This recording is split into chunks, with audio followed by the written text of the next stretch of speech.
Hello, you are listening to the Secular Buddhism podcast. This is episode number 14. I am your host, Noah Rochetta, and today I'm talking about the journey of life.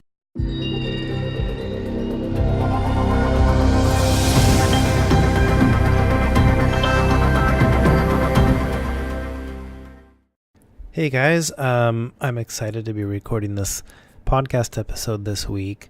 It's been difficult for me because I'm traveling this week and next week, and in between shows, I'm in Hong Kong and in Beijing attending trade shows, and I'm trying to find the right time to be able to record a podcast episode, and it's been hard to prepare. It's been hard to feel like I'm completely awake because it's opposite of the time that I'm used to. My body is thinking I'm supposed to be asleep, but I'm really awake, and it's made it for an interesting experience to try to have the clarity of mind to convey what I'm trying to convey in a podcast episode.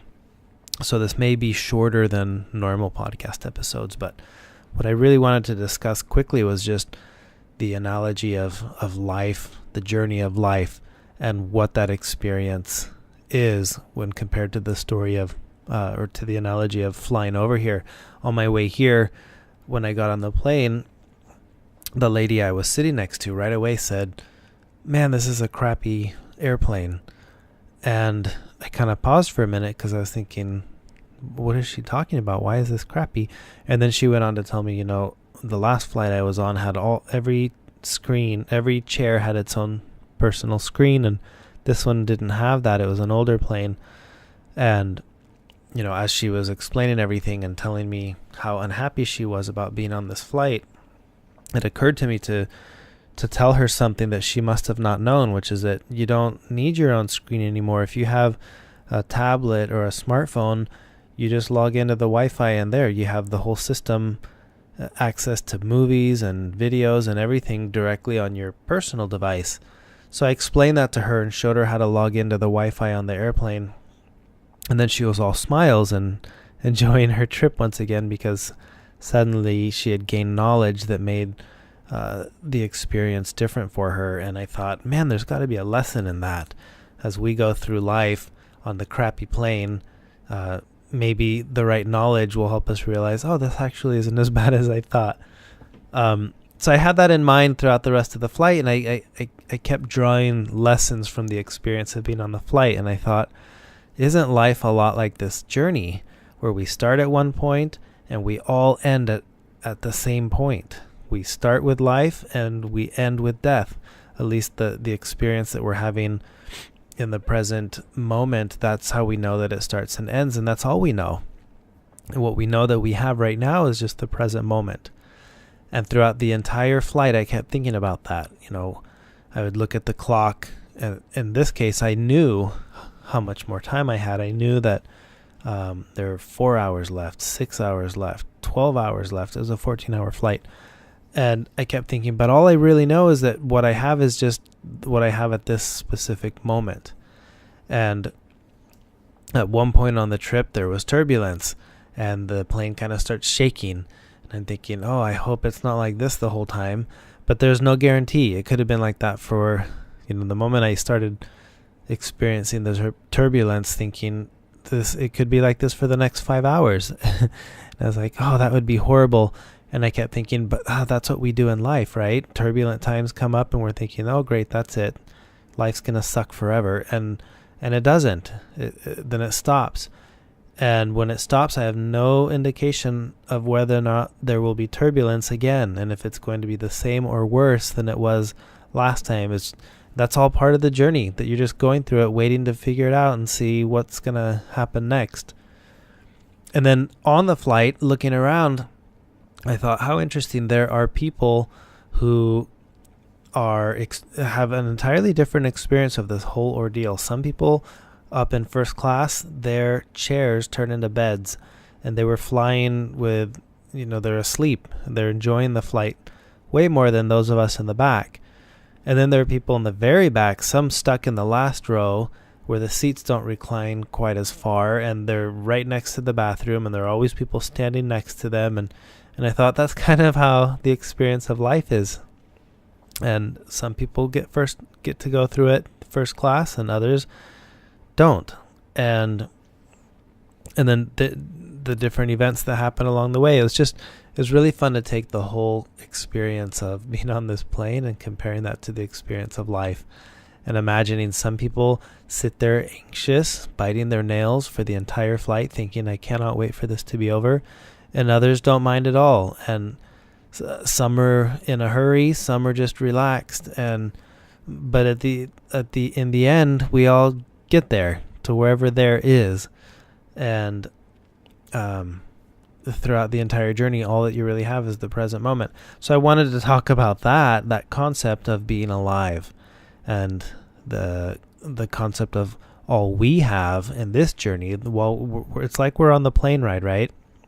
The only thing that we have is the present moment. And it's the fact that you're sitting on a plane flying through the air that is the miracle. That's what makes the experience miraculous. You're sitting in a tin can flying through the air, and life, the experience of being alive, is the same. The miracle is that we're alive at all. The fact that we exist is the miracle, and we're on a rock floating through space, and here we are. We don't know how long, we don't know hardly anything, but we're flying through space on a rock. And that's what makes it so incredible. And when we can grasp the importance of the present moment, because the present is all that we have, I think we can enjoy it more. It's interesting to think about the present moment and to recognize that the present is an experience that you've never had before, and that you'll never have again. And what we're going through, whatever it is that we're going through as we're going through it, is unique, because it'll never happen again, and it's never happened before. And it only exists here, and it only exists now. And we can look forward to things in the future, and then when those things come, you're experiencing them in the present, because it's always the present. That's all we have. There's no such thing as future or past. These things exist conceptually in our minds, but their experience is only there in the present. We experience the present, and it'll always be the present. We'll wake up tomorrow and it's the present. If you could go back in time, you'd be in the present again. It's always the present. And what are the implications of understanding that the notion of the eternal present moment? You know, when we can start to see today as the most unique today that there's ever been, because this today, right now, this is the today that I have. And then tomorrow's just another today. And then that one will be just as unique as the one that you have right now. But the one that you have right now is the only one that you can have. You'll never be able to have anything other than what you have in the present moment. And that's what can make the present so meaningful, because we make it meaningful when we understand how unique it is. I think when we start to grasp the uniqueness of life, I talked about the uniqueness of every moment, right? But that's also, that extends out into the uniqueness of this very life you're experiencing. This is the only life that you're experiencing. It's not a matter of thinking, well, what happens after this life, or was there a life before this? It doesn't matter. What you know that you have right now is a unique life that will never be repeated in the same way that it is now, because it's only experienced in the present moment.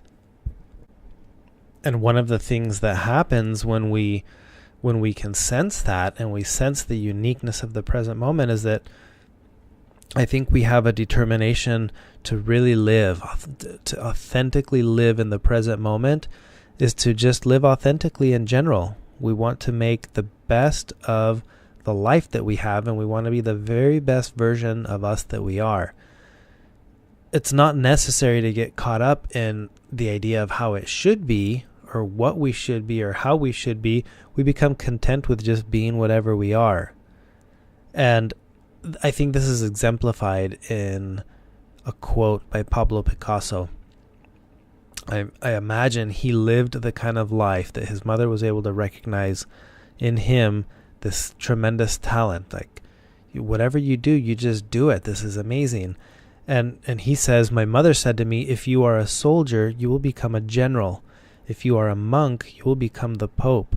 Instead, I was a painter and became Picasso. And I love that, because the lesson that it's giving there is he could be anything, and what he became is him. He became Picasso. And now when we hear that quote and we see it, we think, oh, I want to be like Picasso. Then you miss the whole point of the quote.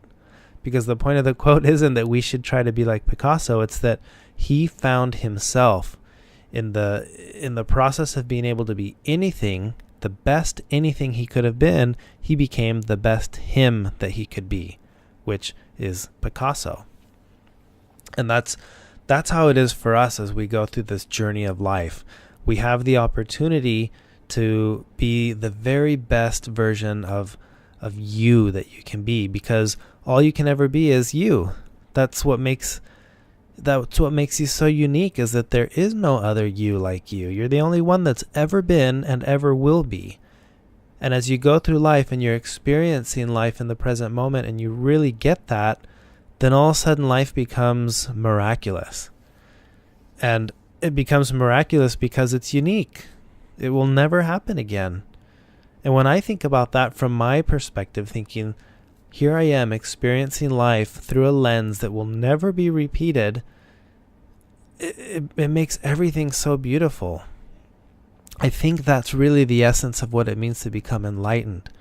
It's to be able to learn to just be with what is, to see and experience everything as it is, without any of the conceptual attachments that we typically add. To think, well, that means I'm supposed to all of a sudden be happy, or then I'll always be joyful. Those are concepts. There is no right way, wrong way of living life. You experience life, and you experience it in the uniqueness of the present moment, however that moment is. So that means when you're unhappy, you recognize I'm unhappy. I'm mad, I recognize I'm mad. That's just how the present moment is for me. And when I'm happy, I'm experiencing happiness, and I'm experiencing all of it however it is, always with the awareness that this is the only moment I have. It's the present moment. Every single one of us is unique, and yet every single one of us is the same. And it's our uniqueness that makes us the same. It's the recognition of the difference that is our oneness. And I love that concept. When you walk into a garden and you're enjoying the garden, it's because the garden is made up of uniqueness. There are flowers. Some flowers are red, some are blue. There are bushes, there are trees, different kinds of trees. Even inside of the oneness of the tree, there are different elements. There's the trunk, and then there's their leaves and acorns, whatever it is. It's the uniqueness of every component that makes up the whole, that makes it all the same thing. It's the garden, I'm enjoying the garden, but that there's no such thing as garden. There's everything that makes up the garden. And it's the same for us as we go through life. There's just life. And here we are, we're a part of it. We're like on this flight, on this plane that without any effort on our part, we just suddenly came into existence here. It has nothing to do with your willpower or nothing to do with you at all.